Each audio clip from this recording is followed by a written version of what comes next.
ददकी मटकी छटकी पटकी और दूध को पिए बिखेर दियो, नाचत गणपति थे थे थे थे, नाचत गणपति थे थे। तो मुझे एक सेंटेंस याद है भारत रत्न आदरणीय पंडित रविशंकर जी का। मैं उनके घर गया था, तब उन्होंने मुझे एक बात कही। गुरुजी जब बैठ के करवाते थे हमें मंच पे, अचानक बोल देते थे चलो वो करो। मैं जब मंच पे जब भी जा रहा होता हूँ तो मैं हमेशा यही कहता हूँ कि अब ये मेरी देह जा रही है, आत्मा प्रभु आपके पास है। सप्तऋषि बैठ के आरती कर रहे थे, तो मुझे पता नहीं मैं वहाँ क्या नृत्य कर रहा था, मैं सिर्फ वो वहाँ था, उस शिवलिंग के पास था विश्वनाथ। गुरुजी हमेशा ये कहते थे कि उछल कूद दाएं चक्कर लेना या इतने पैर मारना ये सब नृत्य नहीं है। सुर में पैर आ रहा है, तुम्हारे भाव देख के किसी के आंख में आंसू छलक जाए तो समझ लो नृत्य में गहराई है। गुरु के महत्व को समझते हुए मैं ये नहीं कह रहा कि अंधे बन जाओ। 6 डॉक्टरों की टीम ने मेरी सर्जरी की अलग अलग टाइम पे। मेरा कथक गायब नहीं होना चाहिए। कई लोग कोरियोग्राफी में इतने ज़्यादा चले जाते हैं कि हमें ढूंढना पड़ता है कि इसमें कथक कहाँ है। श्री रामचंद्र कृपालु भजमन ये मैं कथक में भी कर सकता हूँ। आवश्यक नहीं है क्या बार बार आप तीर ही लेके राम दिखाओगे। आप में वो कैपेसिटी होनी चाहिए कि आप ऐसे खड़े होकर देखो किसी को तो भी लगे कि हाँ ये राम देख रहे हैं। पर आपने कथक केंद्र क्यों छोड़ा? गंगा का काम तो सबकी प्यास बुझाना है, सबको शुद्ध करना है, विद्या देना है। हमारे भारत रत्न आदरणीय उस्ताद बिस्मिल्लाह खां साहब का एक वाकया याद आ गया। अगर मैं समुद्र के किनारे पे बैठा हूँ और मैं उसमें एक उंगली डालूं, उंगली को ऊपर करूं और उसमें से एक बूंद जो गिरेगी, मुझे इतना सा संगीत आया। नमस्कार, आज आपका स्वागत है ताल तत्व की कथक पॉडकास्ट सीरीज में। आज हमारे सामने मौजूद हैं जयपुर घराने की शान, आज के हमारे मेहमान गुरु पंडित राजेंद्र गंगानी जी। बहुत बहुत स्वागत है सर आपका हमारे पॉडकास्ट में। सर, आपकी जर्नी ऐसी रही है जो कि बहुत लोगों के लिए प्रेरणादायक है। तो हम सबसे पहला सवाल आपसे आपकी जर्नी का करेंगे। आपने कैसे कथक को चुना या कैसे कथक ने आपको चुना? बहुत अच्छी बात है। दरअसल दोनों ही बात कह सकते हैं। वो इसलिए कह सकते हैं कि घर में जो वातावरण था वो कथक का ही था, क्योंकि वो प्रथा चली आ रही है, एक ट्रेडिशन है। उस ट्रेडिशन में मुझे पता नहीं लगा कि मैं कहाँ से और कैसे एंटर कर गया।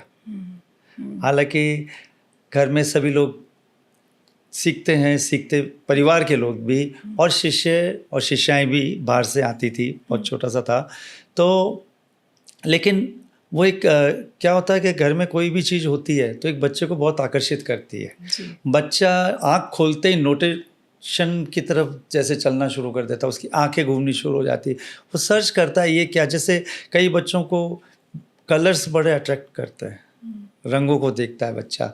तो मुझे कथक के रंग दिखने शुरू हो गए। अरे वाह। और कथक ने शायद अपनी तरफ खींचा, और जब अपनी तरफ खींचा तो मेरी माँ मुझे बताती थी कि वो 3-4 साल की उम्र ही थी, तो इतनी छोटी उम्र में क्या समझ आता होगा।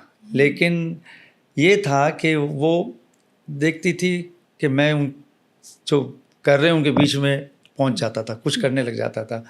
तो वो गुरुजी से रिक्वेस्ट करती थी, कहती थी कि इसको शायद कुछ करना चाहता है ये, तो इसको कुछ कराया करो।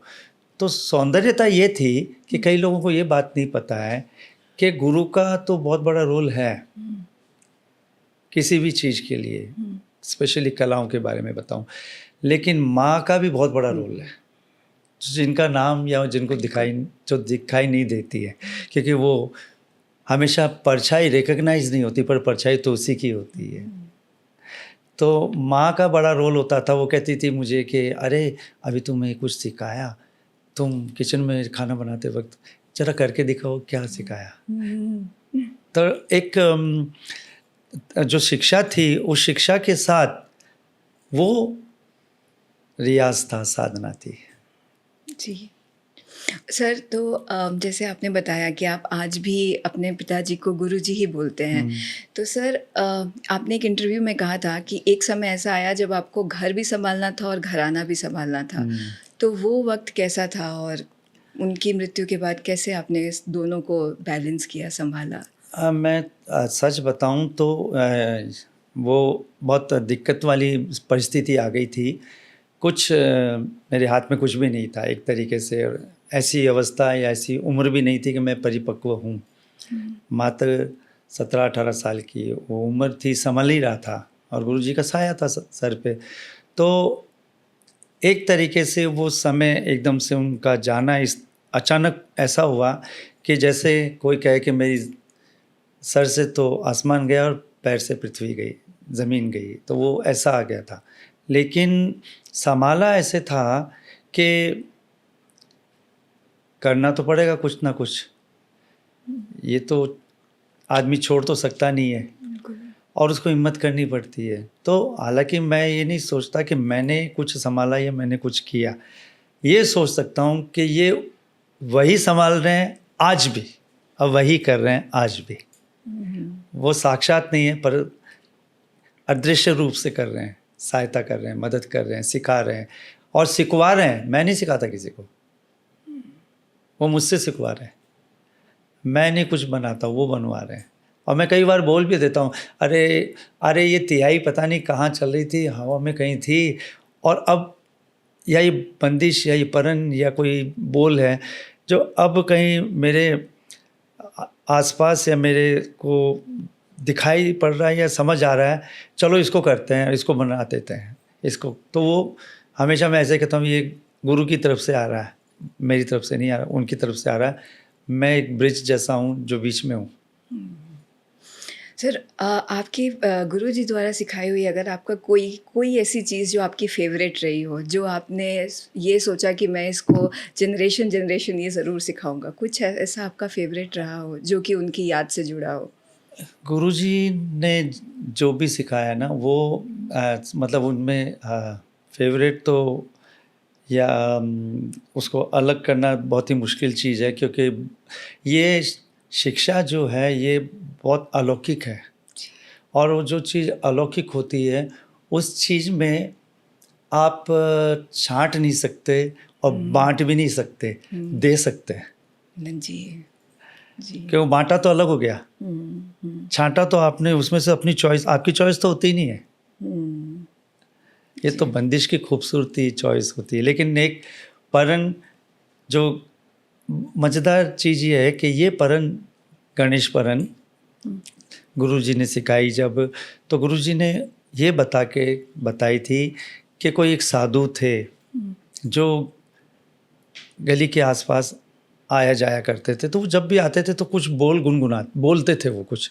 तो उन बोलों को गुरुजी ने थोड़ा सा उनको सुना और फिर खुद उसके अंदर एक कहना चाहिए कंपोजिशन घड़ी, और इसका नाम पड़ा गणेश परन, जो कि बहुत सुंदर है। और गुरुजी ये कह के सिखाया था कि इसमें शब्द आता है नाचत गणपति। तो वो कई बार तो जैसे वक्रतुंड महाकाय ये श्लोक है, इसमें नृत्य की बात नहीं है, नहीं। गाय ये गणपति जगवंदन आरती है, नृत्य की बात नहीं है। इस बंदिश में नृत्य की बात है, वो मैं पढ़ के सुनाता हूँ।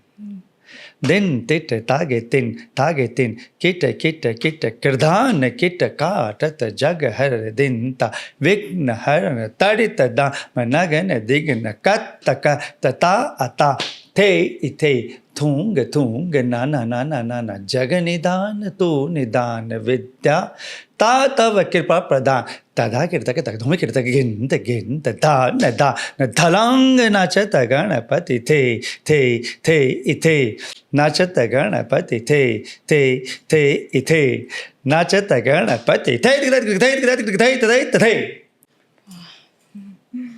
बहुत मतलब ऐसा लगता है कानों में ना एकदम म्यूजिक सा आ गया। बहुत अच्छा, बहुत सुंदर बात बोली आपने। वाकई सही बात है कि हम लोगों को पढ़ंत में भी इस तरीके से ट्रेन किया जाता है। गुरु लोग बताते हैं, सभी गुरुजन सिखाते हैं कि जब आप बोलो तो ये ना लगे कि शब्द जो है वो घड़े में बंद है और कंकर लड़खड़ा आ रहे हैं, नहीं, उसमें संगीत आना चाहिए। जी। बोल भी संगीत पैदा करता है, तो संगीत भी उसमें दिखाई दे। जी सर, वो एकदम से फ़ील हुआ, मुझे लगा कि जैसे म्यूज़िक ही ये साज सुना मैंने। सर अभी हम कॉम्पोज़िशन की बात कर रहे हैं और आज सोमवार है, तो सर आपका एक बड़ा ही फ़ेमस कॉम्पोज़िशन है शिव अति प्रचंड। हाँ। ये मुझे किसी ने बोला था आपसे पूछने के लिए ये हाँ। सवाल, तो हम उसके बारे में जानना चाहेंगे। दरअसल जैसे मेरी भी क्या, जो नृत्य करते हैं, जो संगीत करते हैं, जो वाद्य करते हैं, सबकी अपनी एक भाषा बन जाती है। जी। ठीक है ना? एक भाषा बन जाती है, एक लैंग्वेज बन जाती है। तो मुझे हमेशा ऐसा ही नज़र आता है, जैसे मैंने गुरुजी से आया वही देखिए, गुरुजी ने कहा नाचत गणपति, तो यहाँ पे भी नाचत शंकर, कर हाथ को कहते हैं, उनके हाथ में डमरू। तो वो इधर तो हाथ से डमरू बज रहा है और किसी को ये नहीं पता कि डमरू का एक और शब्द बन जाएगा घुंघरू, उधर पैरों में घुंघरू बज रहा है शिव, क्योंकि नृत्य तो बिना घुंघरू के हो ही नहीं सकता। बिल्कुल बिल्कुल।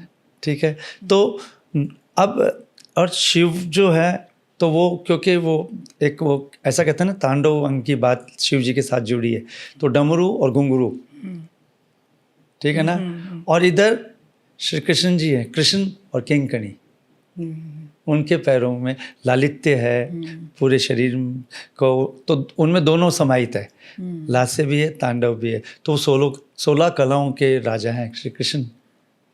तो ये जो बात आई है कि शंकर अति प्रचंड की बात आई, तो ये ऐसा लगा कि मुझे लगता है कि जब भी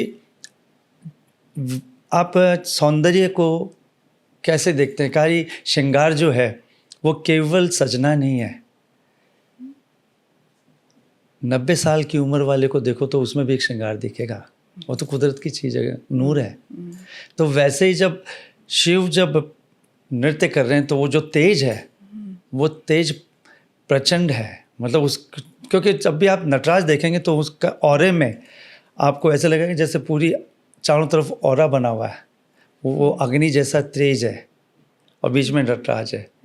तो शंकर अति प्रचंड नाचत, जब वो नृत्य कर रहे हैं और कर हाथ में डमरू बाजे, तो वो ये पता नहीं कहीं से सूझा और मुझे लगा कि इसमें पूरा शिव का नृत्य है, खाली शिव की पूजा नहीं कर रहे, इसमें शिव की पूजा है ही नहीं, शिव की नृत्य है, शिव का नृत्य है, शिव का अलौकिक जो रूप है वो नृत्य कैसे कर रहा है। और डगमग डग धरा, जो धरती भी जब वो नृत्य कर रहे हैं तो वो भी पूरा ऐसा लग रहा है जैसे हिल रही, उनके अंदर इतनी शक्ति है कि वो भी हिलने लगी उनके पैरों को रखने से। जी। धरा और भुजंग, जिसके ऊपर भुजंग किसे कहते हैं, कई बार ऐसा कहते हैं ना कि जो पृथ्वी हमारे हिंदू मैथोलॉजी में पृथ्वी सर्वशीर्ष के ऊपर है, तो वो दोनों भी हिल रहे हैं जब शिव नृत्य कर रहे हैं। और तो ये शिव का एक वही गुरु ने सुझाया, कहीं से आ गया। जी सर। जी सर, हम बात करते हैं कि आज के जनरेशन में मेंटल हेल्थ के इश्यूज़ हैं और हमें कहीं ना कहीं ऐसा लगता है कि कथक हमारे mental health, physical health, spiritual health पे बहुत इम्पैक्ट करता है। इसके बारे में सर आप क्या कहना चाहेंगे? हमारा ये सवाल आपसे इसलिए है क्योंकि आजकल हम देखते हैं कि बहुत सारी चीज़ें ऐसी हैं क्लासिकल वर्ल्ड में जो मेंटल हेल्थ के लिए की जाती हैं, तो कथक का इसमें क्या रोल है? दरअसल क्योंकि कथक का रोल ये है कि अगर आप शरारती बच्चा हो या रोता हुआ बच्चा हो, एक लीक से हटके ऐसे ही समझा रहा हूँ मैं, उसको आप कुछ कहानी सुनाने लगते हैं तो उस कहानी में सो जाता है या खो जाता है। लोरी भी सुनाते हैं तब भी बच्चा तब जाके सोता है। तो एक ऐसा हमारे ट्रेडिशन में, और एक जैसा कहना चाहिए कि एक इंसान सोच समझ जहाँ से आती है वहाँ उसके तरीके भी ईजाद हो गए। तो कथक का ही नहीं, मैं तो ये कहूँगा अभी तो पूरे नृत्य जो हमारे शास्त्रीय नृत्य हैं, फ़र्क समझना। एक नृत्य किया जाता है जो शास्त्र और स्पिरिचुअल का जुड़ाव है, उसका कोई नाम ना भी लें तो भी स्पिरिचुअल है वो, और एक वो नृत्य है जो एंटरटेनमेंट है।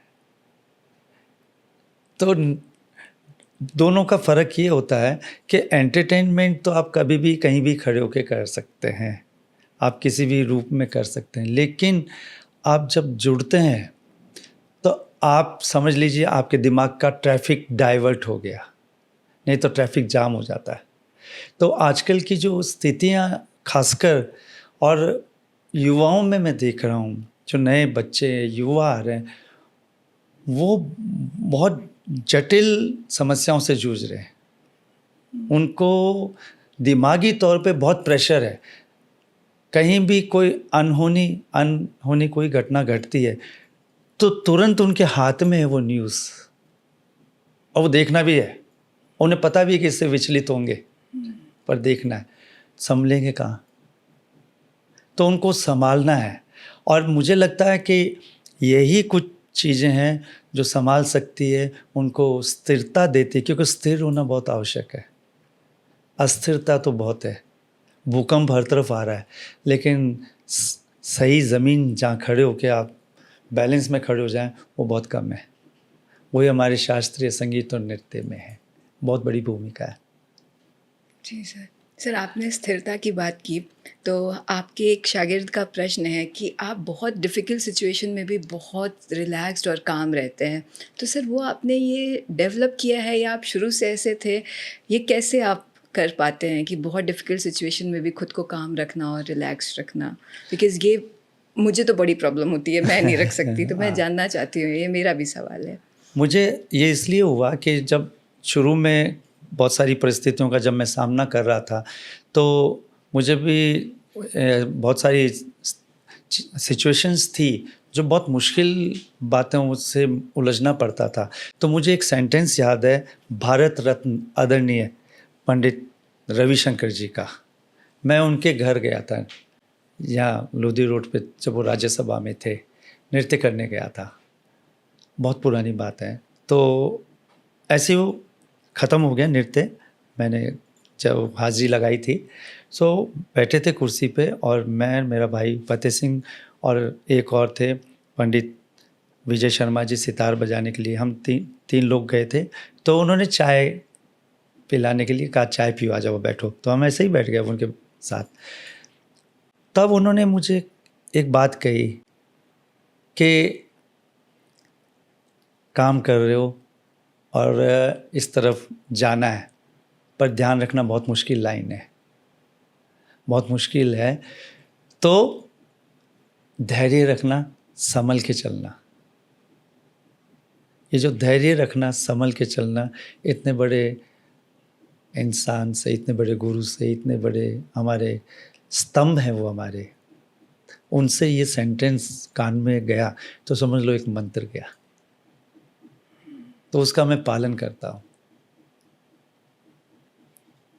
जी सर। सर, आपके एक शागिर्द ने ये भी पूछा था कि आप कोरियोग्राफी ऐसी करते हैं, मैं कोरियोग्राफी पे आती हूँ, कि आप ऐसी करते हैं कि लास्ट मिनट भी कुछ चेंजेस हो तो स्टूडेंट्स उसको कैच कर लेते हैं। तो सर, आप ये कैसे आप डेवलप करते हैं अपने स्टूडेंट्स में? कुछ ऐसी कुछ खास चीज़ है जो आप करते हैं जो लोगों से हट के है?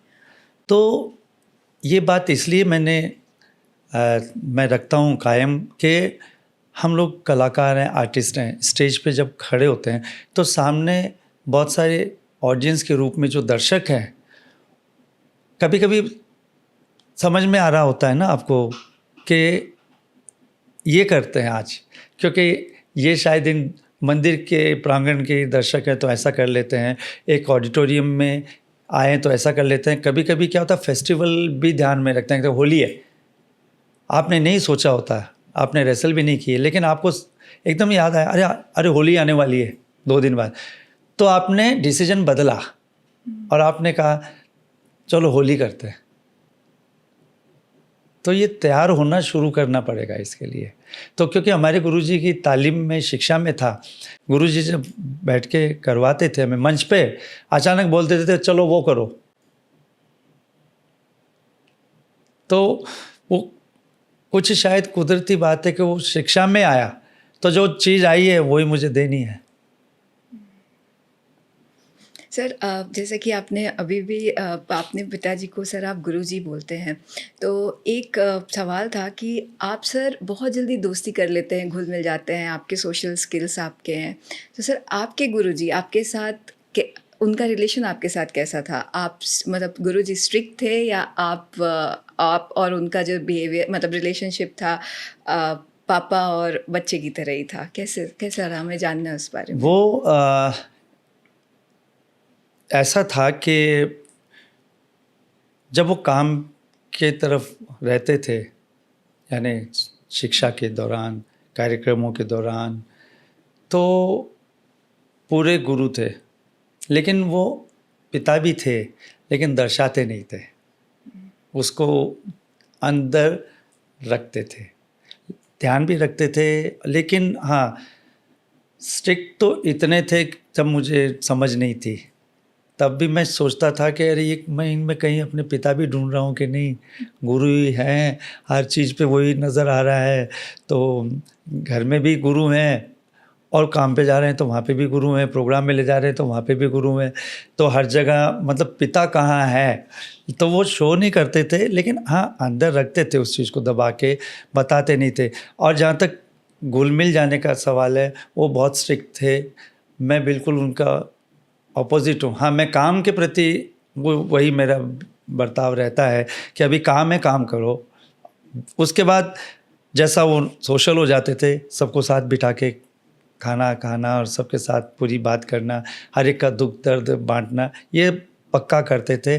तो वो दो हिस्सों में हो जाती है ज़िंदगी, एक हिस्सा काम के वक्त है, एक हिस्सा आप काम हो गया, अब अपन सब एक से हैं। जी सर, बिल्कुल बिल्कुल। सर एक हमारा सवाल है थोड़ा स्पिरिचुअल रिलेटेड। आप कहते हैं कि डांस एक स्पिरिचुअल मीडियम है, तो आपको कभी स्टेज पर ऐसा मोमेंट फील हुआ जहाँ पे आपको लगा कि आप स्पिरिचुअली कनेक्ट हो गए या बहुत ही डिफरेंट फॉर्म को फील किया आपने? कभी ऐसा हुआ आपके साथ? कई बार होता है। वो क्यों होता है? क्योंकि मैं जब मंच पे जब भी जा रहा होता हूँ, तो मैं हमेशा यही कहता हूँ कि अब ये मेरी देह जा रही है, आत्मा प्रभु आपके पास है, जो चाहते हो करा लेना। तो ये शरीर है जिसको मैं अभी 2 दिन पहले ही मैं काशी विश्वनाथ मंदिर में ही नृत्य कर रहा था, और जब मैं कर रहा था तो वहाँ इतनी भीड़, सैलाब था, और मेरे को हालांकि साउंड वगैरह सब, क्योंकि वो खुले में था, मंदिर के खुले प्रांगण में था, पर जैसे सामने ये दिख रही ना, ये दृश्य दिख रहा है, वैसे ही उस मंदिर के सामने मेरा फेस था, और वो अंदर आरती चल रही थी, सप्तऋषि बैठ के आरती कर रहे थे। तो मुझे पता नहीं मैं वहाँ क्या नृत्य कर रहा था, मैं सिर्फ वो वहाँ था, उस शिवलिंग के पास था, विश्वनाथ जी। तो वो स्पिरिचुअलिटी ऐसे अपने आप आ जाती है। तो मैं हमेशा यही कहता हूँ कि मैं मंदिर में पूजा करने जा रहा हूँ, मंच पे भी मंदिर है मेरे लिए।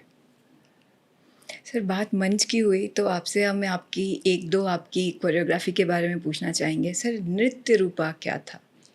हाँ, नृत्य रूपा ऐसा था कि ये एक बार हम एक कार्यक्रम करने गए थे, कज़ाकिस्तान गए थे, तो वहाँ एक कोरियोग्राफी करी थी मैंने, जिसमें भरतनाट्यम के, ओडिसी के और कथक के सब नृत्यकार हुए, और संगीत नाटक अकेडमी की तरफ से कहा गया, और मुझे पहली बार इतनी बड़ी जिम्मेदारी दी गई कि ये कोरियोग्राफी आप कराइए, क्योंकि वहाँ कज़ाकिस्तान में ये प्रस्तुत करना है। उन लोगों ने कहा है कि कोई ऐसी कोरियोग्राफी होनी चाहिए जो यहाँ के देशवासियों के लिए कुछ अलग हो। तो वहाँ वो कोरियोग्राफी जब प्रस्तुत की थी तो कुछ लोगों ने वहाँ देखी, उनको बहुत पसंद आई। वापस आके इस संगीत नाटक अकेडमी को ही दोबारा एक ऑफ़र मिला कि भाई, तब हमारे देश के उपराष्ट्रपति थे अंसारी जी, तो उनकी विज़िट थी क्यूबा, और 2 देशों में जाना था। तो मैंने कहा अच्छा, तो मुझे कराया, तो उन्होंने कहा ये मिनिस्ट्री की तरफ से है, लेकिन छोटे रूप में करना है इसको, और इसको लाइव, हम तब कज़ाकिस्तान तो लाइव गए थे, अब छोटा करके ऐसा कुछ बनाइए जो ज़्यादा भीड़ ना हो, और कुछ डांस फॉर्म को लेके इसको बनाया जाए। तो वो कोरियोग्राफी शुरू की गई, और फिर मुझसे पूछा कि अरे ये कथकली भी उसमें, कथक भी उसमें, भरतनाट्यम भी, ओडिसी भी और छऊ भी, ये सारे एक साथ ले लिए। तो और मणिपुरी भी, इन सब के एक ही डांसर लिए। उन्होंने कहा ज़्यादा बजट नहीं है, छोटा करके करना है इसको, और इसकी रिकॉर्डिंग भी करी, और आपको इसका म्यूज़िक भी बनाना है, और इस सब डांस फॉर्म के। तो मैंने क्या किया, मैंने कहा भी देखो, भरतनाट्यम का म्यूज़िक मैं नहीं जानता, लेकिन मुझे सुना दो, इसको हम एक साथ कर देते हैं। तो हमने उसको एक साथ रिकॉर्ड किया। शुरुआत में एक साथ उसको भो से शुरू किया, और फिर उसके बाद एक तराना है जो अपने ही परंपरा का बनाया हुआ है, उस पे एंड किया। लेकिन उन्होंने पूछा इसका नाम क्या दे। अब मुझे नहीं पता था, मैंने ऐसे कहा कि इतने सारे नृत्य हैं, इनके अलग अलग रूप हैं, तो मैंने ऐसे ही नाम दे दिया, नृत्य रूपा दे देते हैं। बाद में पता लगा ये शिव पार्वती के उस संदर्भ में आता ही नृत्य रूपा। मैंने कहा अच्छा, ये तो निकला था मेरे मुंह से, मुझे नहीं पता था। तो ये, और इसके करीब काफ़ी 95-97 शोज़ हो चुके हैं, अभी भी चल रहा है, लोग अभी भी इसकी डिमांड करते हैं, और ये ईश्वर ने बनवा दिया, गुरु ने बना दिया कि इसको बहुत पसंद किया जाता है। जी बिल्कुल। सर, आपने शिव जी और पार्वती जी की बात करी, तो मैं आपसे पूछना चाहूँगी कि सर आप तांडव और लास्य दोनों को कैसे बैलेंस करते हैं अपने नृत्य में? वो ऐसे बैलेंस करते हैं कि गुरुजी हमेशा ये कहते थे कि नृत्य देखने की और महसूस करने की चीज़ है। शास्त्रीय नृत्य देखना है और आपको उसको महसूस करना है, क्योंकि रस की उत्पत्ति होती है जब आप शास्त्रीय नृत्य देखते हैं। और जब आप ऐसे कुछ खुशी का, त्योहारों का, पार्टी जैसा कोई नृत्य करते हैं, वो कोलाहल है, वो आपको उत्तेजित करता है। लेकिन ये आपको नृत्य जो है वो सोचने के लिए कुछ देता है, समझने के लिए कुछ देता है, इसके अंदर एक गहराई है। तो गुरुजी हमेशा ये कहते थे कि उछल कूद, दाएं चक्कर लेना या इतने पैर मारना, ये सब नृत्य नहीं है। सुर में पैर आ रहा है, आँखों को अच्छा लग रहा है, वो मुद्रा और वो भाव होना चाहिए। तुम्हारे भाव देख के कोई सोचने पे मजबूर हो जाए, या तुम्हारे भाव देख के किसी के आँख में आंसू छलक जाए, तो समझ लो नृत्य में गहराई है। खाली फूहड़ता से हंस लिए, वो गहराई नहीं है। वो समय के साथ कर लिया आपने तो वो ठीक है, वो खुशी है, जाहिर कर दी। लेकिन जहाँ शास्त्र आ गया, वहाँ आपको एक सिस्टम में आना चाहिए, क्योंकि आप कला को एक विद्या के रूप में प्रस्तुत कर रहे हैं। जी सर, आपने बात कही कि संगीत और नाट्य को समझना भी बहुत ज़रूरी है। तो सर, जब आप ग्लोबली लेके जाते हैं अपने नृत्य को, तो सर आपको कभी ऐसा महसूस हुआ कि इसको समझने के लिए कॉन्टेक्स्ट होना बहुत ज़रूरी है, या फिर आपको ऐसा लगता है कि बिना कॉन्टेक्स्ट के जो फॉरेनर्स या फिर जो बाकी लोग हैं वो इसको समझ सकते हैं? ऐसा लगता है कि आज जैसे हम जिस परिवेश में और इंटरनेशनल की बात सोची जाए, तो मुझे ऐसा कभी कभी लगने लगता है कि वो हमसे ज़्यादा जानते हैं। वो पूरी जो ऑडियंस या जो लोग आते हैं देखने के लिए, वो बहुत समझ के आते हैं। कभी कभी वो बड़े अच्छे प्रश्न करते हैं। मैं एक अपना ही एक किस्सा सुनाता हूँ, क्योंकि कई बार पूछते हैं कि आपकी याददाश्त में कोई किस्सा सुनाई कहाँ पर। पेरिस में एक नृत्य मेरा प्रदर्शन हुआ डांस परफॉर्मेंस के बाद। तो एक ख़त्म हो गया ग्रीन रूम में, जब मैं आया तो एक थोड़ी सी अच्छी एज की महिला बाहर खड़ी थी मेरे रूम के बाहर, और 2 यंग लड़का लड़की खड़े थे। जब मैं बाहर निकला तो उस लेडी ने मुझे कहा, और उसको इंग्लिश नहीं आती थी, मुझे फ्रेंच नहीं आती थी, तो एक कोई वो जो क्या कहते हैं उसको, जो बातचीत को भाषा ट्रांसलेटर था उसके साथ। तो उसने इशारे से कहा और पूछा, तो उसने मुझे कहा कि भाई आपने जो भी नृत्य किया वो क्या कुछ शिव का कुछ कर रहे थे आप? तो मैंने कहा हाँ, मैं ऐसे किया। फिर उसके बाद तो उस लेडी ने कहा कि हाँ, मैंने शिव को नहीं देखा, पर मैं महसूस कर रही थी शायद शिव ऐसे होते होंगे।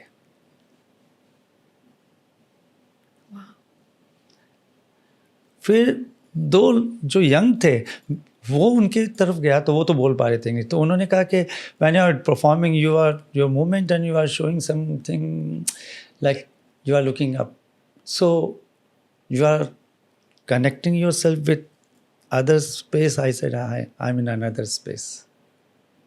तो मुझे लगा कि यंग इतना गहराई में कहाँ जाते होंगे, वो तो छोटे अभी उम्र के हैं, वो तो आनंद लेते होंगे, लेकिन वो नोट कर रहे थे कि हम कनेक्ट करने की कोशिश कर रहे हैं अपने आप को।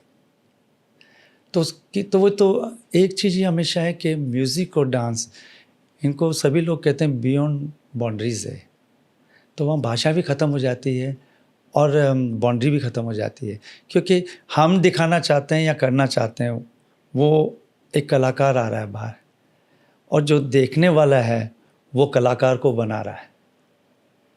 उसको हमेशा आसान करके या उसको हमेशा समझाना ही क्यों है, उसको महसूस कराना है, समझाना नहीं है, महसूस कराना है, तो वो अपने आप खींचेगा। जी सर, आपने कलाकार के बारे में बात करी, तो सर हम आपसे जानना चाहेंगे, आपके मुख से सुनना चाहेंगे कि एक सच्चे कलाकार की परिभाषा क्या होती है? सबसे बड़ी परिभाषा ये कि बहुत अच्छे गुरु के पास, गुरु के साथ, गुरु के सानिध्य में कुछ वर्ष बिताए और गुरु के शिक्षा में गुरु को समझे। बोरी भर के बंदिश से कोई फ़ायदा नहीं है, ये लिखवा दो, ये सिखा दो, ये रिकॉर्ड करा दो, इतना सारा ले तो लिया लेकिन समझ आया ही नहीं। किसी को अगर कहें कि तुम इस सोने की खदान में मैं खड़ा हूँ, पर मैं इस खदान का क्या करूँ?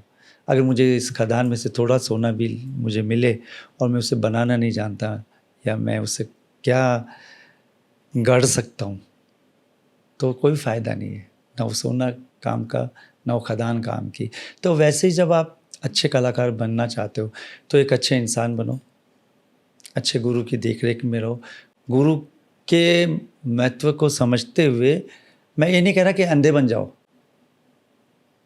ये भी ध्यान रखना है कि आप गुरु की चीज़ों को समझ रहे हो, गुरु क्या चाहते हैं वो आपके अंदर वो डेवलप करो।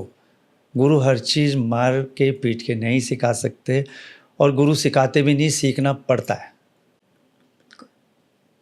तो वो कलाकार बनेगा, क्योंकि वो पात्र बनेगा ना, पात्र बनेगा तो कलाकार बनेगा। वो कहता मुझे आता, तो फिर गुरु कहेगा तुम्हें आता तो करो, मैं क्या करूँगा सिखा के। जी सर, आपने गुरु शिष्य परंपरा की बात बोली, तो सर आपको क्या लगता है आज के ज़माने में जो गुरु शिष्य परंपरा है वो थोड़ा डिसॉल्व होता जा रहा है या अभी भी वो कायम है? कुछ मात्राएं बची है, मैं ये नहीं कह सकता कि 100%, क्योंकि पहले क्या होता था कि शिष्य और शिष्याएं जब गुरु के पास आते थे तो पूरा समय एक ही काम के लिए होता था। आज वो अनेक काम में से एक काम करने आते हैं, तो थोड़ा सा यहाँ फ़र्क पड़ जाता है। मैं ये नहीं कह रहा कि ये वो शिष्य या शिष्याएं जो सीख रहे हैं वो इस चीज़ के दोषी हैं, दोषी नहीं है, समय ही ऐसा है। उनके ऊपर भी शायद बहुत सारा प्रेशर या बहुत सारे दायित्व रहते होंगे, जिनके रहते हुए उनको ये चीज़ करनी पड़ती है कि अभी इतनी देर के लिए क्लास में जा पाएंगे, या आज ही क्लास जा पाएंगे, फिर 5 दिन बाद जाएंगे। पहले गुरु के पास 24 घंटे वहीं रहते थे, जब तक गुरु वहाँ से जाते नहीं थे। क्लास में से ले लो या उनके घर में जा रहे हैं, तो जब तक गुरु आज्ञा नहीं देते थे कि ठीक है अब जाओ, तब तक शिष्य हिलते नहीं थे। हम लोग बैठे रहते थे, हम नृत्य नहीं कर रहे हैं, लेकिन हम देख रहे हैं कि गुरुजी नृत्य सिखा रहे हैं, वो भी हम सीख रहे हैं ना, चाहे हम ना कर रहे हैं, लेकिन वो जो सिखा रहे हैं, कैसे उनको सिखा रहे हैं, वो भी हम सीख ही रहे हैं, हमारा क्या जा रहा है। लेकिन अब वो मुश्किल हो रहा है, उनको इतना समय व्यतीत करना, उनके पास दूसरे काम आ जाते हैं या दूसरी चीज़ें भी है, तो उनकी व्यस्तता का थोड़ा डाइवर्जन हो गया है, ये कारण है, दोषी नहीं है वो। लेकिन जी सर, बिल्कुल बिल्कुल। सर आपने बात कही आज के जनरेशन के बारे में, तो अगर आप कोई यंग मेडियोकर डांसर या बिगिनर को अगर आप देखते हैं, तो कौन सी गलती आपको ऐसी लगती है कि वो आप सब में देखते हैं जो आप सुधारना चाहते हो, जो कि आपको लगता है कि हाँ, शायद अगर ये सही कर लें तो बहुत अच्छे कलाकार या इंसान बन सकते हैं? अक्सर क्या होता है कि जो वो एक गलती कर रहे हैं, वो गलती है हमारा जो आज एकदम से सोशल मीडिया हाईलाइट हो गया है। वो उनको गलती करने पे मजबूर कर रहा है। मजबूर इसलिए कर रहा है कि उनको लगता है कि हम भी कर लेते हैं। तो वो उसमें से देख के और उसकी कॉपी कर रहे हैं। और कभी भी कॉपी कभी स्थापित नहीं हो सकती, वो कॉपी ही रहेगी। जो स्वयं है वो तो लोग समझ सकते हैं, लेकिन उसके जैसा है तो उसको उसके जैसा ही समझेंगे। और कलाकार में उसके जैसा कभी नहीं होता। किसी भी फील्ड में ले लीजिए, कोई बड़े किसी भी मैं एक नाम लेता हूँ, माइकल जैक्सन। उनकी कॉपी तो बहुत कर रहे, पर माइकल जैक्सन तो नहीं बन रहे, नहीं बन सकते। ये मैं ऐसे ही हमारे भारत रत्न आदरणीय पंडित रविशंकर जी, तो उनकी देख के कॉपी करने की कोशिश कर रहे हैं, तो कैसे ऐसे बनेंगे? या उनके जैसा कुर्ता पहन ले तो कैसे बनेंगे? ये आज के यंग जनरेशन को सोचना है कि वो साधना करनी है, वो गुरु से शिक्षा लेके वो साधना करनी है कि आप खुद एक स्थापित हो सको कि आप यही यमन आप भी बजा रहे हो, उन्होंने बजा दिया, वो कॉपी कर रहे हो, ये कैसे चलेगा? तो कभी भी किसी चीज़ को देख के प्रेरणा लो, उससे आप प्रेरणा लो कि मुझे भी ऐसा करना है, ऐसा करना है, पर ये नहीं हो सकता कि ये करना है, ऐसा करना है कि मैंने भी मेहनत की है, लेकिन उन्होंने जो किया वो ही करने लगे। ऐसे महाराज जी ने, हमारे आदरणीय पंडित बिरजू महाराज जी है, दुर्गा भैया है, हमारे गुरु जी है, या जो भी सितारा दीदी है, रोशन दीदी हैं, कितने सारे ऐसे बहुत महान हमारे नृत्य कलाकार स्तंभ रहे। उन्होंने अपने आप को नृत्यकार जैसा स्थापित किया। उनकी कॉपी करेंगे तो कैसे चलेगा? उनसे सीखेंगे तो चलेगा, कॉपी नहीं चलेगी। जी सर।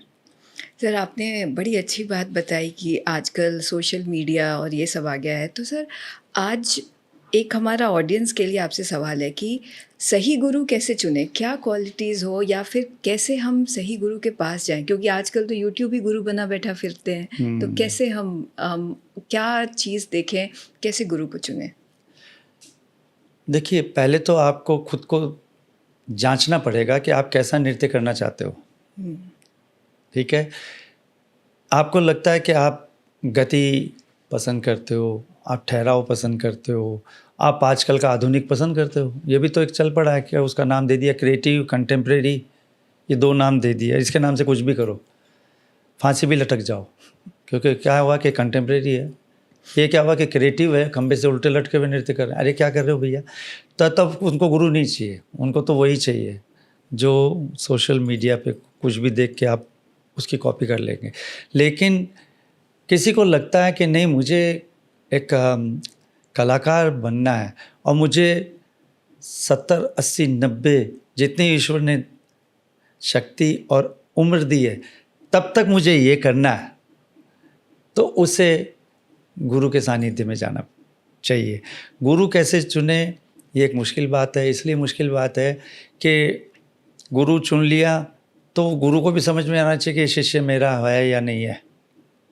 ये दोनों है, द्रोण और अर्जुन की बात है। ये दोनों मिलने मुश्किल होते हैं, लेकिन किस्मत अच्छी है और अगर आपकी पहुंच अच्छी है तो ईश्वर से प्रार्थना करना चाहिए कि मुझे अच्छा गुरु दे, जिससे मैं सीखूं और मेरी ज़िंदगी बने। जी सर। जी सर। एक हमारा सर आपसे सवाल था कि सर आपकी ज़िंदगी में बहुत सारी ऐसी घटनाएं हुई हैं जिसने आपको रिडिफाइन किया है। एक घटना एक आपके साथ एक एक्सीडेंट हुआ था, जिसके बाद आप वापस मतलब डॉक्टर भी देख के आश्चर्यचकित थे कि आपने कैसे चेंज किया। तो सर हम उस घटना के बारे में जानना चाहेंगे कि कैसे क्या हुआ था सर, और आपने फिर कैसे बाउंस बैक किया? हाँ, वो कार एक्सीडेंट था और मैं दिल्ली से उदयपुर ही जा रहा था और मैं ही ड्राइव कर रहा था। सो ठीक उदयपुर पहुंचने से करीब 60 किलोमीटर के आसपास रह गया था। सुबह सुबह का वक्त था, तो एक लॉरी थी बड़ी सी, उससे हमारी कार की टक्कर हो गई, भयंकर हो गई। और तो उसमें मेरे डैमेज हो गया राइट और सीधा हाथ और सीधा पैर ही, दोनों ही डैमेज हो गए और भयंकर एक्सीडेंट था। वो एक्सीडेंट लिखा हुआ था शायद या होना था, मैं नहीं जानता, लेकिन भयंकर हुआ। और उसके बाद लेकिन कहीं एक कॉन्शियसनेस थी जो मुझे वापस उस परिस्थिति से जैसे निकालती जा रही थी। दर्द और वो सब तो मैं क्या बोलूं, और ट्रीटमेंट का भी क्या बोलूं कि कितनी मुश्किलें सामना कर रहा था मैं, बिल्कुल भयंकर ऑपोजिट दिशा थी। पर जब वहाँ उदयपुर ले गए तो डॉक्टर हॉस्पिटल ले गए तो उन्होंने कहा कि भाई आपके घर से कौन लोग हैं उनको बुला लीजिए। मैंने कहा थोड़ा मैं होश में आ रहा था, कभी मैं वापस कॉन्शियस नहीं हो रहा था, तो वो दोनों चीज़ों में परिस्थिति ऐसी थी। तो मैंने कहा घर वालों को क्यों बुलाना है? बोले अब आपकी सर्जरी होगी क्योंकि इस तरीके से आपकी बॉडी पूरी डैमेज हुई है। तो मैंने कहा नहीं, घर वालों की तो आवश्यकता नहीं है। किशोर और विनोद मेरे साथ दो थे, ये दोनों, और रवि एक सितार भी थे, एक स्टूडेंट भी, और स्वाति सिन्हा भी थी, हम लोग पूरे एक साथ थे। मैंने कहा ये दोनों तो मेरे भतीजे हैं, घर जैसे ही हैं, मतलब मेरे सगे बड़े भैया के बच्चे हैं। लेकिन मैंने उन्हें कहा कि पता नहीं क्यों मेरे कॉन्शियस में ये आया कि मैं सर्जरी यहाँ नहीं कराऊंगा, सर्जरी मैं दिल्ली जाके कराऊंगा। और वो शायद अच्छा ही रहा, क्योंकि मैं एक डांसर और प्रैक्टिशनर हूँ। ये शायद बात पता नहीं हूँ वो डॉक्टर समझ के उस तरीके से सर्जरी कर पाते या नहीं। तो दिल्ली आया, गंगाराम में आया मैं, और तब डॉक्टर मैनी होते थे काफ़ी, उनकी देखरेख में 6 डॉक्टरों की टीम ने मेरी सर्जरी की अलग अलग टाइम पे। भयंकर, वो भी भयंकर हुई। कभी ये पैर का हो रहा है तो हाथ का नहीं हो पा रहा, हाथ का नहीं, क्योंकि मेरा काफ़ी दिल्ली पहुँचते पहुँचते बॉडी में ब्लड ख़त्म हो चुका था। तो अब मुश्किल का सामना, अब क्या करें? और ऑपरेशन थिएटर पे ले जाए, फिर एनेस्थीसिया वाले डॉक्टर आए और कह दें सर्जरी नहीं हो सकती क्योंकि अभी पेशेंट में शक्ति नहीं है। तो फिर वापस मुझे वार्ड में डाल दिया जाता। तो ये मशक्क़त बहुत बड़ी थी। तो खैर, लेकिन एक अंदर कॉन्फिडेंस था कि ये मुझे निकलना तो है, इससे निकलना है, और कब निकलना है मुझे नहीं पता था। तो डॉक्टर्स भी मुझे बोलते नहीं थे, लेकिन वो हिम्मत करते थे। हाँ, लेकिन एक बात है, तब कुछ लोगों का बहुत सपोर्ट था। उनमें एक मेरी माँ का, आदरणीय श्रीमती कमला देवी, और सितारा दीदी का फ़ोन आता था हर हफ्ते। आदरणीय पंडित किशन महाराज जी का, पद्म विभूषण तबला वादक, वो ये कुछ लोग ऐसे थे जो कंटिन्यू कांटेक्ट में रहते थे, मुझे फ़ोन करते थे, तुम्हें कब डॉक्टर खड़ा कर रहा है, तुम कब शुरू करोगे, जल्दी बताओ। माँ भी कब, तू कब नाचेगा, तू कब वापिस शुरू करेगा स्टेज पे। तो ऐसे हाथ डल रख के मुझे थपथपाती थी। सो वो एक हिम्मत मिलती थी कि हाँ करना है। और तो मैं हमेशा ये कहता था कि शायद भगवान भी ये चाहता है कि लोग को की जो कहते हैं ना, वो कितने बड़े थे, वो ऐसा करते थे, वो उनके बाद एक संज्ञान देते हैं उनके बारे में, जैसे क्या बोलते हैं उसको, कि देखो किसी के बारे में कहते हैं ना कि भाई उसकी खासियत ये थी, या उन्होंने ऐसे किया, उन्होंने इसके बाद भी लड़ते। जैसे एक जवान के बारे में कहते हैं कि वो गोलियां खा के घायल था तो भी देश के लिए उसने 3-4 को मार दिया, तो उस वक्त भी देश की आन और शान के लिए। तो मैं भी यही कहता हूँ कि शायद भगवान ने मुझे कहा कि ये झेल के भी खड़ा हो सकता है, तो जिंदा मिसाल, शब्द है मिसाल, तो शायद मैं एक मिसाल बनूं।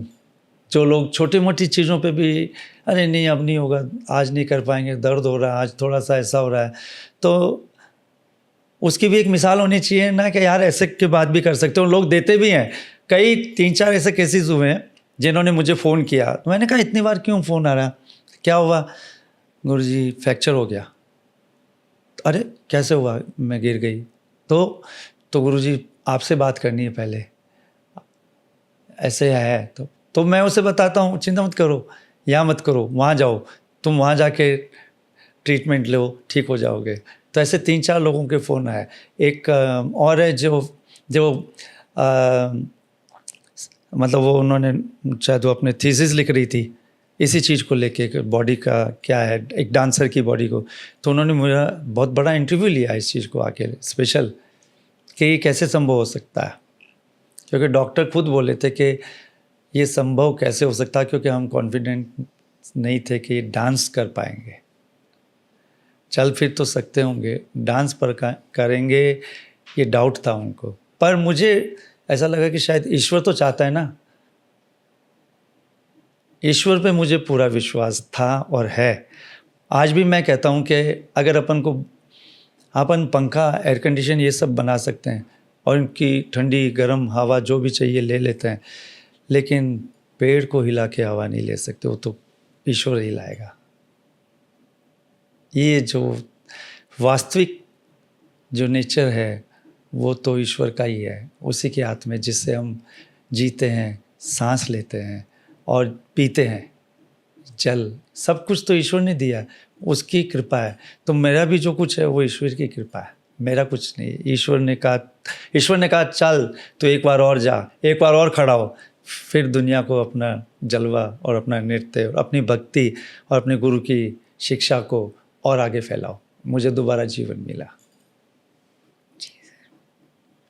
सर, आपने जो ये बात कही उससे मुझे एक कहानी याद आती है। एक वृंदावन कोरियोग्राफी थी जो आपने बैठे बैठे की थी, क्योंकि वो आपका एक्सीडेंट का दौर था। हाँ। और आपने बैठे बैठे इतनी अच्छी कोरियोग्राफी कर दी थी कि लोग आज भी उसे याद करते हैं, वृंदावन कोरियोग्राफी। हाँ। सर, हम उसके बारे में जानना चाहेंगे कि आपने कैसे किया और वो वृंदावन कोरियोग्राफी क्या थी? और वृंदावन ऐसी थी कि वहीं पे कार्यक्रम प्रस्तुत करना था। और तो मैंने क्या किया कि क्योंकि वहाँ भक्त भी आते हैं मंदिर में जब आप, और तो क्योंकि वो एक ऑडियंस वो वाली नहीं जो एक ऑडिटोरियम में है, ये वो कोरियोग्राफी होनी है जो कि समस्त भक्तों के लिए भी है। तो भक्त सारे नृत्य जानते हैं तो आवश्यकता नहीं है, लेकिन उनको ये बताने के लिए और ये उनके अंदर एक मैसेज पहुंचाने के लिए कि भक्ति में शक्ति है और शक्ति में भक्ति है। तो मैंने कहा कि कुछ कवित्वों को डाल दें तो हमारा टेक्निक आ जाएगा। कुछ भगवान और कृष्ण जी तो वो हैं कि बाल से लेके और युवा तक कुछ भी छेड़ दो, अथाह समंदर है। एक बूंद डाल दो तो वो अपने आप में घंटों चले गए। भगवत का क्या मतलब, भगवत चलती है कि, और आज से नहीं चल रही, युगों से चल रही है और युगों तक चलेगी। तो मैंने कृष्ण जी की छोटी छोटी लीलाओं को, कुछ कविताओं को, कुछ गायन को ऐसे लेके उसमें बीच बीच में, और मैं हमेशा एक चीज़ का ध्यान रखता हूँ, जैसा प्रश्न पूछा, बहुत अच्छा पूछा आपने, कि मेरा कथक गायब नहीं होना चाहिए।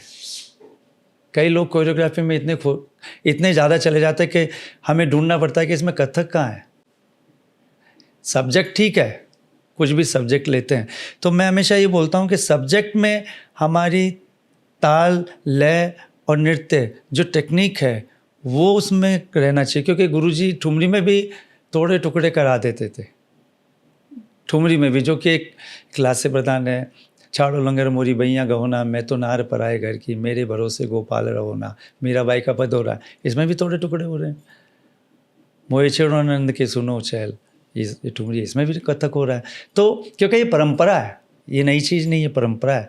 तो मैं हमेशा उसको चाहे कैसा भी करूँ, तो वृंदावन कुंजन रचो राज आली, आली बनमाली, नृत्य सब सखी दें ताली, दे ताली, ये सब उसमें लेके उसको बहुत अच्छा, और लास्ट में कीर्तन पे ले राधे गोविंद राधे, तो कीर्तन में लगे तो वो जो भक्त थे वो भी गाने लगे, क्योंकि कीर्तन में सब शामिल हो जाते हैं।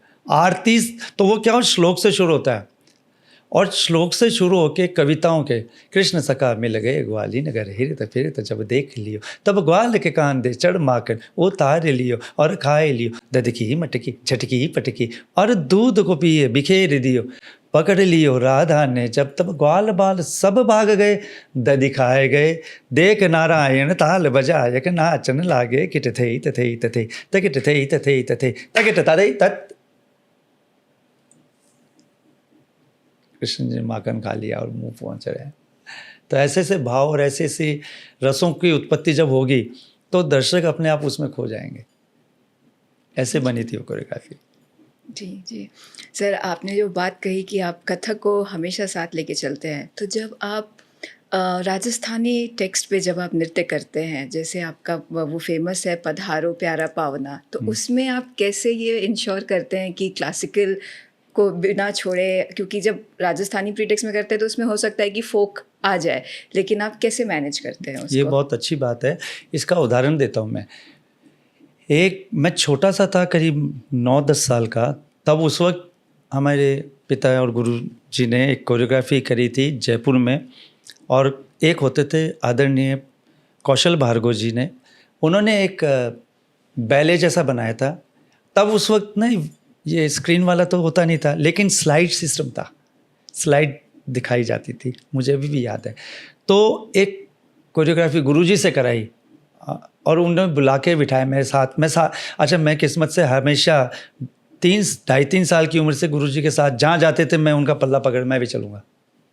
तो मैं उसको, उन सब चीज़ों का मुझे आज फ़ायदा मिल रहा है, वो एक्स्ट्रा जिसे कहते हैं ना बोनस है। तो गुरुजी को बिठा रहे थे, इतना सा कमरा था, और समझा रहे थे कि एक कोरियोग्राफी करनी जिसका नाम था धरती धोरारी। धरती यानी वो धरती, धोरा हमारे राजस्थान में कहते हैं मिट्टी के टीले, तो राजस्थान में वही हैं। तो उस पर उनको काम करना था जिसमें क्लासिकल और फोक भी मिक्स करना था। तो गुरुजी को कहा आपको कोरियोग्राफी करनी है। तो गुरुजी ने उस वक्त वो, क्योंकि राजस्थान में पूरा फोक तो है ही, हर कला से सुसज्जित है राजस्थान, है ना। तो और जयपुर घराना वहाँ का एक हिस्सा है जो डायमंड जैसे चमकता है, बाकी पूरी रिंग है। घराना जयपुर वो डायमंड है। तो कथक भी रखा था उसमें। तो गुरुजी ने जो घूमर होती है राजस्थानी, उसमें से घूमर के अंदर से मूवमेंट निकाले जो कि आज कथक के मूवमेंट बन गए। उन्होंने फिल्टर किया उसको,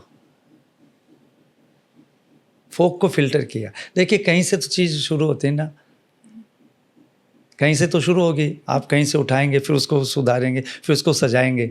तो हीरा भी पूरा ऐसे थोड़ी जड़ा जाता है, उसको पूरा कटिंग करके उसकी चमक लाते हैं। तो वैसे ही गुरुजी ने उसमें से फोक को लेके और उसको कथक में भी पिरोया। तो इससे क्या हुआ कि मैंने वो देखी वो जर्नी। तो जब भी अगर मैं ये करता हूँ रंगीला शंभू गौरा ले पधारो, ये भी गुरुजी का जयपुर में कराया हुआ है, तो ये भी ट्रेडिशनल सॉन्ग गाया जाता है वहाँ पे शिव को। तो इसमें भी गुरुजी ने मूवमेंट करे हैं, जी हाँ सा प्यारा पावना। तो ये नृत्य में भी पताका हस्तक के साथ आ रहा है, इसमें कोई चीज़ नहीं है, इसको कोई नहीं कह सकता ये फोक है। ये मूवमेंट आ गए तो ये भी कोई नहीं कह सकता है फोक है, बट ये घूमर से लिया, ये कलाई से ऐसे घूमा, ये भी घूमर से लिया, और त्राम भी होती है।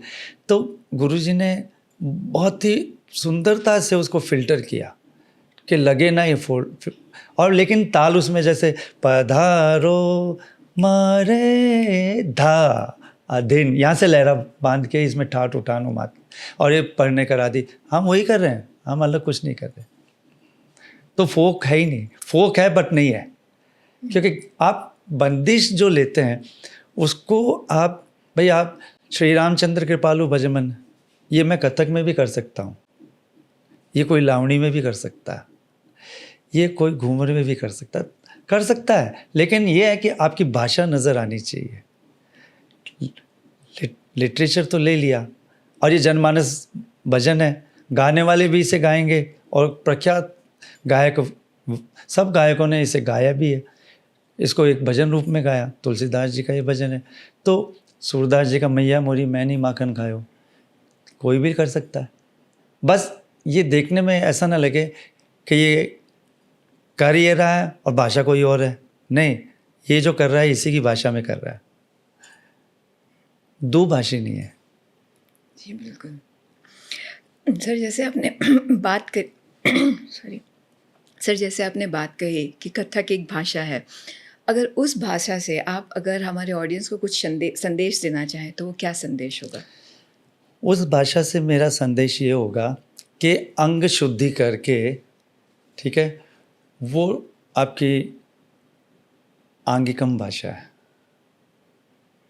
अंग की शुद्धि आंगिकम भाषा है, ठीक है। और आहार्य जो है वो एकाहारी है, तो उसको बदल के करेक्टर नहीं बनना आप तो, क्योंकि ये एकाहारी सोलो आर्ट फॉर्म होता है। तो जैसे अब राम दिखाना है तो आवश्यक नहीं है क्या बार बार आप तीर ही लेके राम दिखाओगे। आप में वो कैपेसिटी होनी चाहिए कि आप ऐसे खड़े होकर देखो किसी को तो भी लगे कि हाँ ये राम देख रहे हैं। ऐसे आशीर्वाद दे रहे हो, ऐसे लगे कि हाँ राम हनुमान को आशीर्वाद दे रहे हैं। आपकी नज़र वो नीचे कि राम है, नीचे हनुमान है। तो भाषा ऐसी बनाओ, ऐसा भाव बनाओ कि आपका कथक जो है वो आपके शरीर से बिना वाणी के बोल रहा है। जी सर, बिल्कुल। ये बनाओ, ऐसे भाव बनाओ। भाव को एक्टिंग मत बनाओ। There is a different in between bhav, abhinay and acting. जब एक्टिंग करते हैं तो किसी के जैसी हो जाएगी, भाव करेंगे तो अपने होंगे। ये कोशिश करना है आपको। ये आपके कथक की या किसी भी नृत्य की या आपकी अपनी कोई भी भाषा बन सकती है, आप बनाइए। ये संदेश है मेरा। Thank you sir.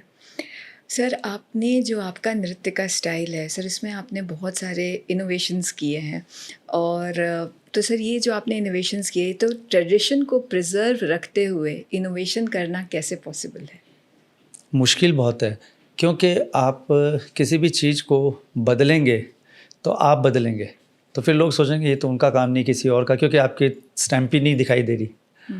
आपका बदलना संभव नहीं हो सकता। आप उसको गहराई से जाइए और उस गहराई से उस फ्रेम को बना के रखिए, उसको नहीं बदलिए, क्योंकि फिर शास्त्र को छेड़ना हो जाएगा, जो शायद छेड़ भी सकते हैं। ऐसा नहीं कह रहा कि उसको छेड़ नहीं सकते, लेकिन आपके पास अगर अच्छे गुरु की अच्छी शिक्षा है तो आप संभल के उसे छेड़ेंगे।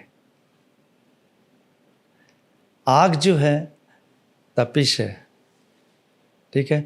आपको अगर उसकी तपिश का ज्ञान है तो आप उसके साथ ठीक से रह सकते हैं।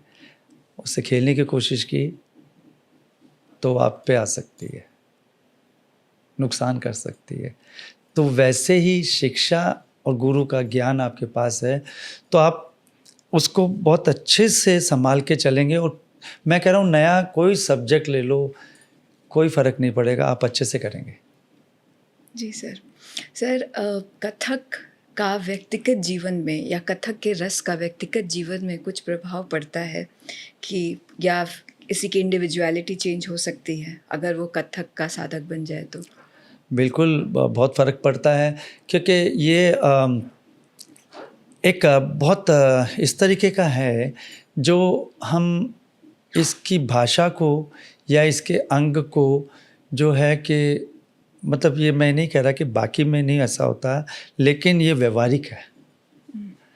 इसके तोड़े टुकड़े या इसका जो इसकी जो लैंग्वेज है वो लैंग्वेज हम उत्तर भारतीय है तो वैसे ही ज़्यादातर बोली जाती है। फिर इसमें तत्काल बंदिशें हैं, जो लय का खेल है वो कुदरती ऐसी है कि सब में ही लय समाहित है, तो सब इसका आनंद ले लेते हैं। स्वयं भी जब आता है तो दूसरों को आ जाएगा। इसमें लड़ी करते हैं तो एक आश्चर्यचकित जैसा हो जाता है।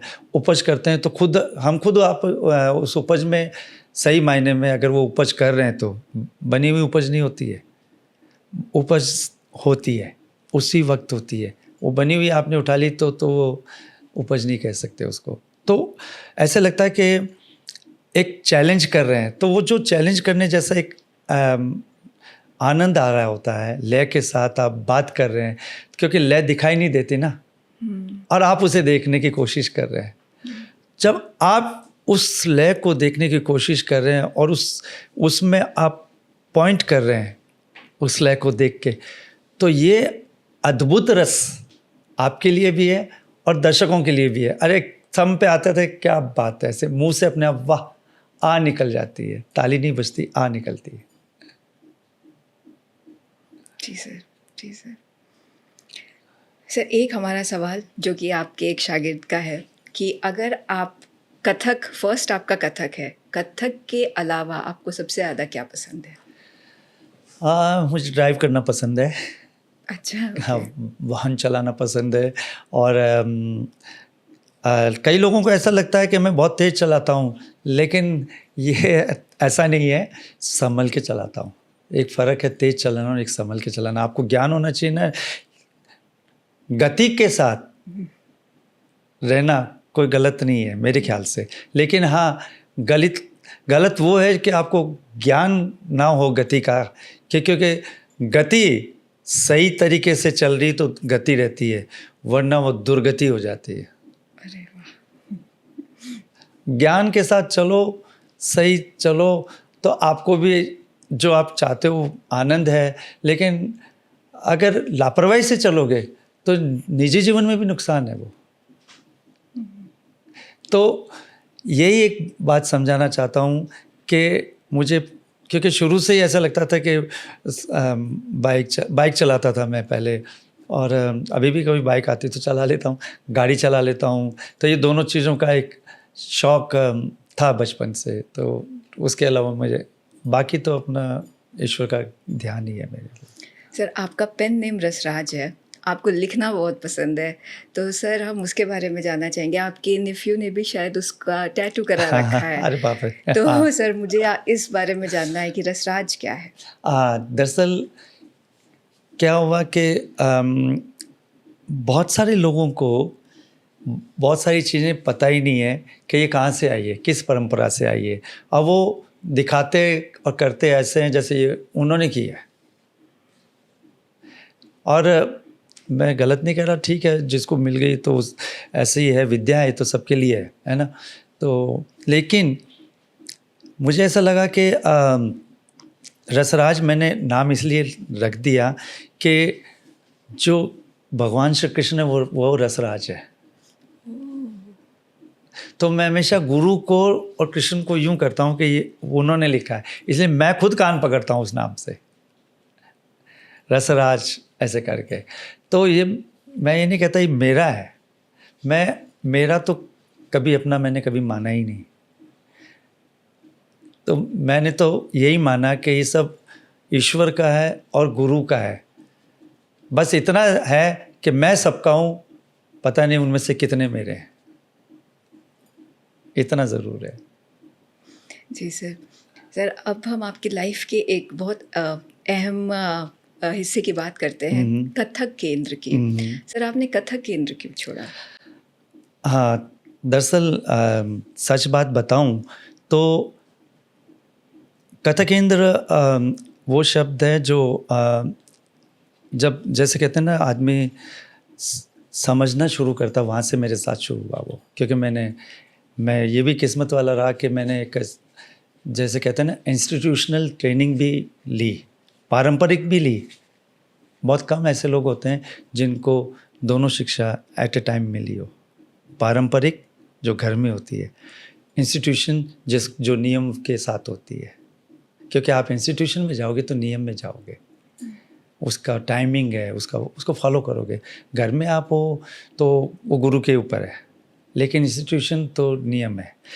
तो बड़ा समय उसके साथ बिताया, स्टूडेंटशिप भी मैंने वहाँ से की और अच्छे अच्छे गुरुओं को देखा, उनसे भी सीखा, परखा, समझा, क्योंकि खड़े होके सीखना ही नहीं सीखना होता, उस देख के भी परख के भी, क्योंकि देखा सीखा परखा 3 चीज़ें होती है, आपके जीवन में बहुत अप्लाई करती है। तो जहाँ तक सवाल ये आया कि भाई मैंने क्यों उसे छोड़ा, तो क्योंकि एक तो बहुत बड़ी चीज़ है कि बहुत पहले से मेरे को अंदर से एक आवाज़ आ रही थी कि अब मुझे थोड़ा और खुल के बाहर निकलना है। मेरे ख्याल से ये अगर मैं इस वर्ष छोड़ता तो पूरे 40 साल होते, 40 ईयर्स। तो एक जगह 40 साल नौकरी करना मायने रखता है। और कलाकार को मुझे ऐसा लगता है कि थोड़ा सा और आगे बढ़ना है तो बंधन से मुक्त होना चाहिए, तो ताकि वो इंस्टीट्यूशन का भी फ़ायदा हो, मेरा भी फ़ायदा हो। बच्चे बैठे इंतज़ार करें, मुझे टाइम नहीं है, तो उससे क्या लाभ है? कोई लाभ नहीं है। तो अगर मैं समय नहीं दे पाऊँ और मेरे को दूसरी चीज़ों में, क्योंकि अभी मेरे को आगे मेरी ज़िम्मेदारी है कि मैं अब इस पड़ाव में आके बंधनों से मुक्त होके और एक स्वच्छंद एक पर लगा के उड़ूं और जहाँ पहुँचना है वहाँ पहुँचूं। और नौकरी में रहोगे तो आपको नियम बांधना पड़ेगा, ये मुश्किल है। जी सर। तो कथक केंद्र का तो बहुत बड़ा योगदान है कि वहाँ काम करने को, लोगों के बीच में रहने को मिला। लेकिन अब क्या हुआ कि बहुत सारे लोग देश में विदेश में ऐसे हैं जो शायद मेरे तक आ नहीं सकते या आ पाते नहीं हैं, समय नहीं रहता, तो उनको मैं मिलता हूँ। तो वो लोगों के कई बार तो ऐसे ऐसे अनुभव हुए हैं कि वो उनकी आंखों में आंसू आ जाते हैं कि हमने तो आपको सिर्फ वीडियोस में देखा, आज आप हमारे पास हैं, आज हमारे सामने हैं और हम आपसे सीख रहे हैं। ये हमारे लिए यही बहुत बड़ी बात है, यही बहुत बड़ा दिन है कि आप आ गए। क्योंकि शायद देशों में विदेशों में स्थितियाँ ऐसी होती है कि वो नहीं पहुंच पाते, और तो मैं पहुंचता हूँ। अगर ना पहुंचूँ तो वो भी प्यासे और इधर मैं भी सोच रहा हूँ कि इधर ये भी प्यासे हैं।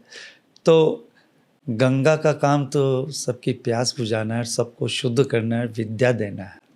तो ये गंगा नहीं कर रहा। वाह। क्या आपके लिए सक्सेस की परिभाषा क्या है? मुझे ऐसा लगता है कि अगर कोई कलाकार है ना, तो सच्चा कलाकार है, तो वो सक्सेस कभी ना सोचे, क्योंकि पड़ाव पे पड़ाव आते हैं और हर पड़ाव मंच से उतरते ही दूसरा पड़ाव सामने खड़ा ही दिखाई देता है। और किस्मत होनी चाहिए कि उसे दिखाई दे, क्योंकि कलाकार वो होता है जो कल का आकार लेता है, आज का नहीं, कल का आकार लेता है। इसी से कलाकार, अगर इसे चंदी विच्छेद करके सोचे, ये मेरी सोच है, मैं ये नहीं कह रहा सब मानो मत मानो, मेरा ऐसा सोच है कि क्योंकि जाकिर भाई ने भी एक कहा कि किस सफलता की बात करते हैं। उन्होंने कहा ये सामने मेरे ओशन है, मैं इसे पार कर लूँगा तो मैं सोचूंगा बस हो गया मेरा काम, तो उसके आगे कुछ नहीं है क्या। तो कलाकार किसी उम्र का और किसी सक्सेस का बाउंड्री में बंधना तो अच्छा नहीं है। उसको तो रोज़ नया चैलेंज लेना चाहिए, क्योंकि वो उसे बनाए रखेगा।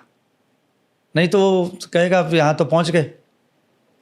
हमारे भारत रत्न आदरणीय उस्ताद बिस्मिल्लाह खां साहब का एक वाकया याद आ गया इस बात पे मुझे, कि एक जगह हम बैठे थे और वो, अब क्या होता है कभी कभी, जैसे आप पूरी छानबीन करके आपने अपने आप को प्रिपेयर किया कि किस तरीके के प्रश्न तैयार किए जाएं, पूछने वाले के पास भी उसका ज्ञान होना चाहिए।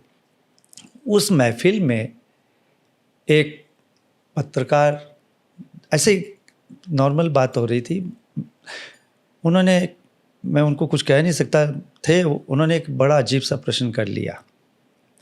उन्होंने कहा कि आपको तो इतने बड़े अवार्ड मिल गए, इतनी सारी चीज़ें मिल गई, और आपके ऊपर तो गूंज उठी। शहनाई नाम की चीज़ भी आपसे प्रेरित होकर ये भी बन गई। आपने शहनाई को कहाँ पहुँचा दिया, भारत रत्न भी मिल गया, क्या बचा?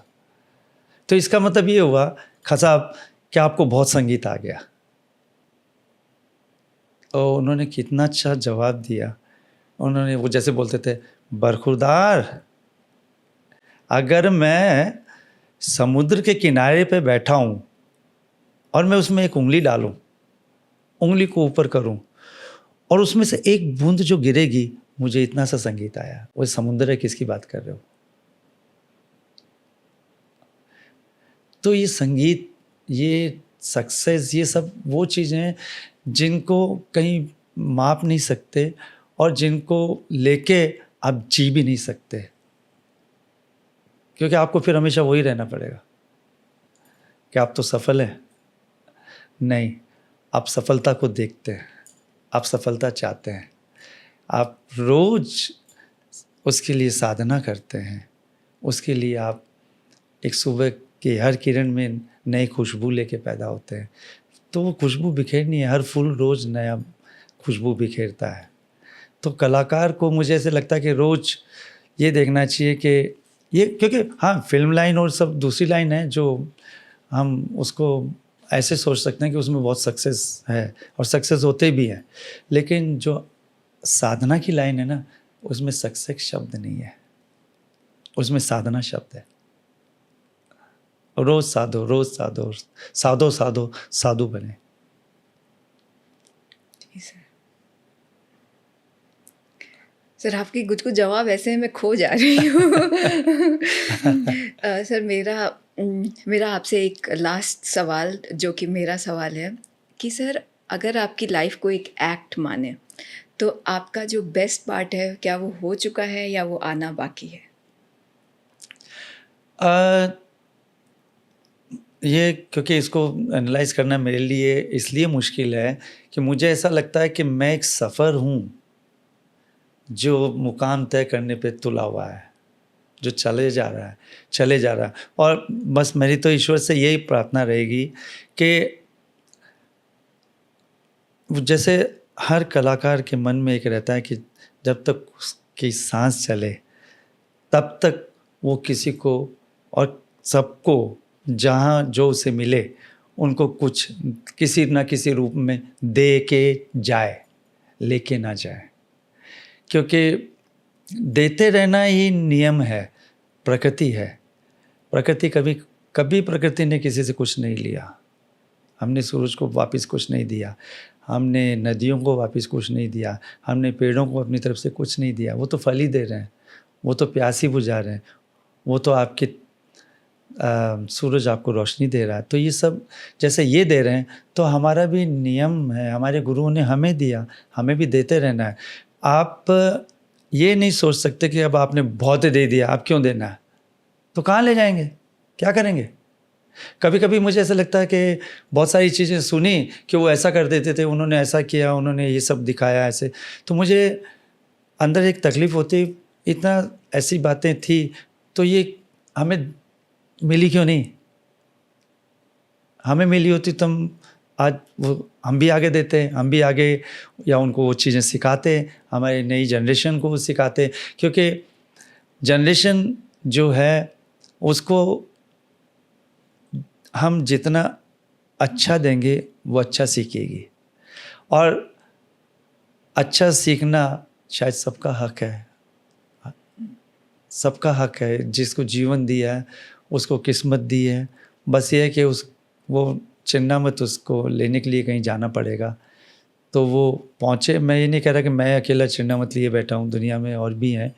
अच्छी जगह जाओ, अच्छे गुरुओं के पास जाओ, और अपना सुधार करना है तो किसी न किसी विद्या के साथ जुड़ जाओ।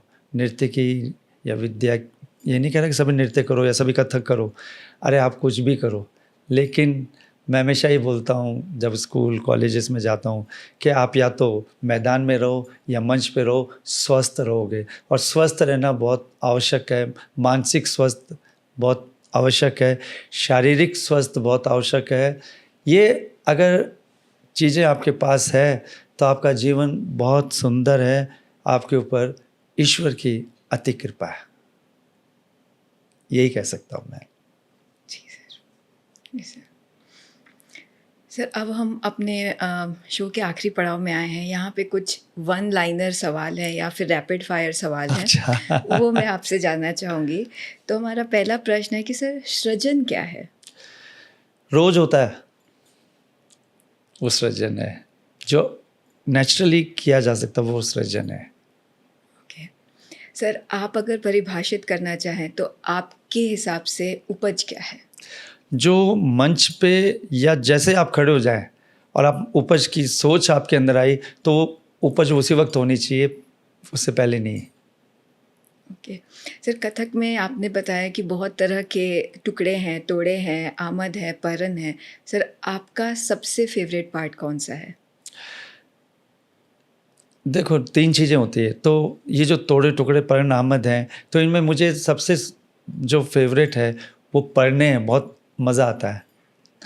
तोड़े टुकड़ों तो एक वो है ही, अपनी छोटी छोटी चीज़ें हैं ये, लेकिन पढ़न जो है वो स्थापित होती है, तोड़े टुकड़े फटाफट निकलते हैं। पढ़नों को करना एक शक्ति है। सर आपको सब लोग जयपुर घराने की शान बोलते हैं। अगर आपको एक लाइन में जयपुर घराने के बारे में कहना हो कुछ, तो आप क्या कहना चाहेंगे? मैं ये कहना चाहूँगा कि जयपुर घराना जो है वो श्रृंगार और भक्ति रस का बहुत सुंदर एक समावेश है, और एक उसके अंदर मुझे दोनों दिखाई देते हैं, जैसे मेरी दाईं आँख और बाईं आँख है वैसे ही दिखाई देता है। तो मैं इसकी शान तो नहीं हूँ, पर हाँ इसका सेवक ज़रूर हूँ। तो और मैं चाहूँगा कि जीवन भर श्रृंगार और भक्ति और वीर और ये जो हमारा दायित्व है इसको मैं बहुत अच्छी तरीके से निभाऊं, और लोगों के अंदर ये, खैर घराना तो एक बन ही गया, लेकिन मुझे लगता है कि हमें कथक की शान बनना चाहिए। जी सर। सर आपसे अगर पूछा जाए कि आपके लिए रिदम ज़्यादा इम्पोर्टेंट है या एक्सप्रेशन? 2 आँखें हैं मैंने अभी बोला। रिदम जो है वो भी एक्सप्रेशन है, और एक्सप्रेशन में रिदम है। अमेजिंग। सर आपके लिए ज़्यादा इम्पोर्टेंट क्या है, प्रैक्टिस या परफॉर्मेंस?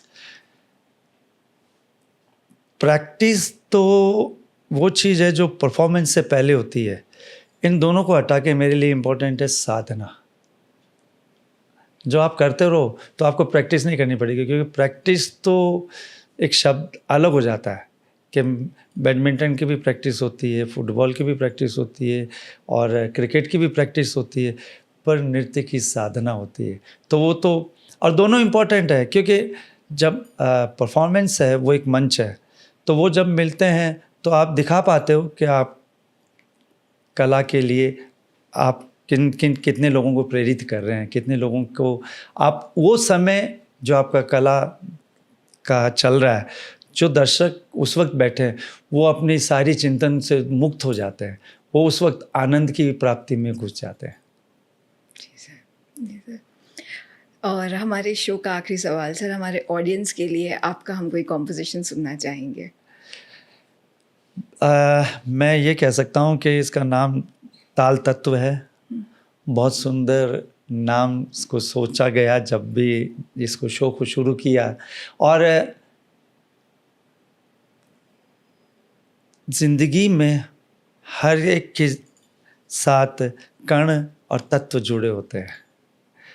तो वो जो ताल है, हमारे गुरुजी ये कहते थे कि ताल एक बहुत बड़ी चीज़ है, गहरी चीज़ है, समझने की चीज़ है। तो आपका ये जो शो है वो मुझे इतना अच्छा लग रहा है कि इसका नाम भी बहुत सुंदर है, और ईश्वर की कृपा है, ईश्वर करे कि ये जो ताल तत्व है ये वाकई विश्व में बहुत अच्छी अच्छी बातें लोगों को पहुंचाए, क्योंकि एक कलाकार अपनी तरफ से पहुंचा रहा है, आप अपनी तरफ से भी इसको और अच्छे से पहुंचा रहे हैं। क्योंकि कलाकारों को तो जब देखते हैं दर्शक तो खाली उसको देख के मंत्र मुक्त हो जाते हैं, लेकिन कई बार ऐसे होते हैं कि दर्शकों के मन में कुछ प्रश्न उठ जाते हैं जिनका शायद उत्तर वो खोजते हैं, तो आपके मार्फत वो उत्तर पहुंच रहे हैं। बहुत आशीर्वाद, बहुत शुभकामनाएं मेरी आपको। नमस्कार। नमस्कार। Thank you so much for watching. Thank you.